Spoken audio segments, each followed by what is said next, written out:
محترم ناظرین کرام، قل هو للذین آمنوا ھدی و شفاء، ارشاد باری تعالیٰ ہے قرآن میں مومنین کے لیے ہدایت اور شفا ہے، ناجائز تعلقات کو روکنے کے لیے۔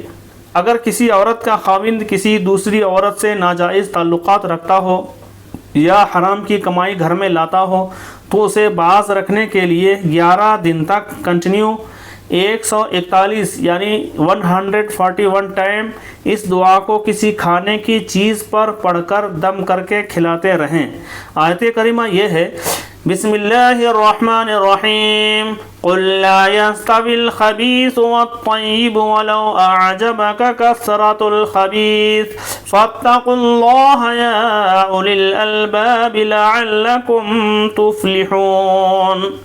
ترجمہ، کہہ دو کہ ناپاک چیزیں اور پاک چیزیں برابر نہیں ہوتی، گو ناپاک چیزوں کی کثرت تمہیں خوش ہی لگے، تو عقل والو اللہ سے ڈرتے رہو تاکہ رستگاری حاصل کرو۔ اگر آپ چینل میں نئے ہیں تو سبسکرائب کریں، لائک کریں، بیل آئیکن دبائیں، ثواب جاریہ کے لیے دوسروں تک شیئر بھی کریں۔